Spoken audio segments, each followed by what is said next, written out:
It's Monday, 2 September. Welcome to the PDB Afternoon Bulletin. I'm Mike Baker, your eyes and ears on the world stage. Let's get briefed. First, U.S. forces launched a major operation against ISIS militants in Iraq over the weekend in an operation that left 7 U.S. service members injured. Also, China and the Philippines are trading accusations again after a ship-to-ship collision on Saturday that has significantly ramped up tensions in the South China Sea. But first, our afternoon spotlight. I want to begin with a significant update out of Iraq, where the U.S. and coalition allies have dealt a major blow to the interests of the Islamic State. Remember them? ISIS?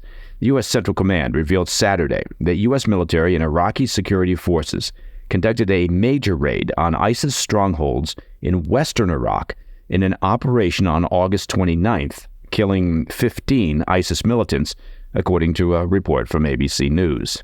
During the early morning raid and subsequent firefight last Thursday, 7 U.S. military service members sustained injuries. Now, while 2 had to be evacuated for further treatment, U.S. military officials said that all personnel were in stable condition.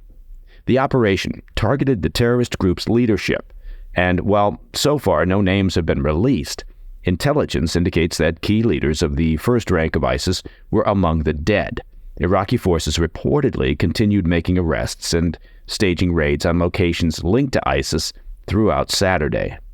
In a statement, U.S. Central Command said, quote, "This operation targeted ISIS leaders to disrupt and degrade ISIS's ability to plan, organize, and conduct attacks against Iraqi civilians, as well as U.S. citizens, allies, and partners throughout the region and beyond," end quote.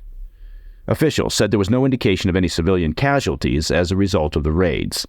Now, the operation, which involved targeted airstrikes followed by a ground assault, reportedly took up to 2 months to plan and involved surveilling and monitoring, of course, the presence of important leaders of ISIS in the region.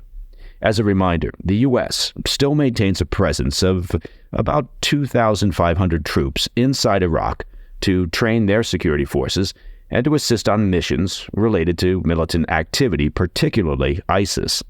Earlier this year, however, in the face of U.S. strikes on militants in Iraq targeting American troops, Iraq's prime minister said that the government would discuss plans to accelerate the end of the U.S. troop presence in the country. Regarding ISIS, the terrorist group has increased their attacks over the past year as they attempt to spread their influence back into Europe and America. In their statement, CENTCOM said ISIS remains a threat to the region, our allies, as well as our homeland. U.S. CENTCOM, alongside our coalition and Iraqi partners, will continue to aggressively pursue these terrorists, end quote. All right, coming up after the break, China and the Philippines are trading accusations after a ship-to-ship collision on Saturday that has significantly inflamed tensions in the disputed South China Sea. I'll be right back. Welcome back to the Afternoon Bulletin. In the latest escalation of maritime tensions in the South China Sea, Chinese forces surrounded and rammed the BRP Teresa Magbanua, that's the flagship of the Philippine Coast Guard, near Sabina Shoal. This marks the 7th scuffle in August between Beijing and Manila in the disputed waters. Now, I'm not sure that scuffle is the most accurate word here to describe the encounters between the two nations. That makes it sound more like a schoolyard fight, but we'll stick with scuffle for now until I can come up with a better word.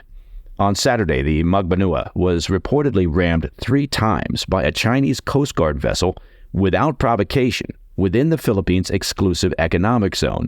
Now, the deliberate Chinese act caused significant damage, including a hole in the ship's hull. Multiple Chinese vessels, including 2 Type 837 tugs from the People's Liberation Army Navy, surrounded the Philippine patrol vessel. Images released by the Philippine Coast Guard show the tugs on the port and starboard sides of the Magbanua, trapping the vessel. Notably, the aggressive Chinese maneuvers are the first instance in which Beijing has deployed tugs to Sabina Shoal. Now, Chinese state media, this won't surprise you, in an attempt to muddy the waters, presented a different narrative, claiming that the Philippine Coast Guard was responsible for the collision. However, video footage released by the China Coast Guard contradicts this claim, showing the collision occurring at the stern of the Magbanua, emphasizing the Chinese vessel was the aggressor. Philippine Coast Guard Commander J. Torriella announced in Manila that the Magbanua had re-anchored and would remain at Sabina Shoal, quote, despite the harassment, bullying activities, and the escalatory action of the Chinese Coast Guard, end quote. The U.S. strongly condemned the incident. U.S. Ambassador to Manila, Mary Kay Carlson, described the collision as, quote, a dangerous violation of international law by China. Yeah, that would qualify. The U.S. military, which maintains a significant presence in the Indo-Pacific region, has expressed openness to the possibility of escorting Philippine vessels in disputed waters to ensure their safety. Now, this incident is part of a broader pattern of increasingly hostile encounters between Chinese and Philippine vessels in the South China Sea. Chinese forces, often with civilian support, have repeatedly clashed with Philippine ships during resupply missions to contested islands, sometimes resulting in damage and injuries, raising concerns about a potential larger conflict. The Magbanua has been stationed at Sabina Shoal since mid-April due to concerns that China might attempt to establish a permanent structure on the uninhabited atoll, a tactic that China has used in other contested areas. In response, China has lodged a diplomatic protest against the Philippines, accusing it of prolonging its presence at the shoal to assert its territorial claims. Adding to the regional tensions, Japan lodged a formal protest with China on the same day of China's collision with the Magbanua, citing an incursion by a Chinese survey ship into its territorial waters.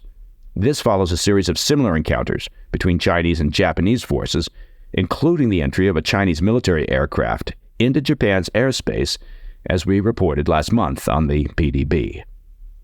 And that, my friends, is the PDB Afternoon Bulletin for Monday, 2 September. If you have any questions or comments, please reach out to me at pdb@thefirst.tv.com. Now, as you may have heard from Scuttlebutt on the Street, to listen to the show ad-free, become a premium member of the President's Daily Brief by visiting pdbpremium.com. It's just so simple.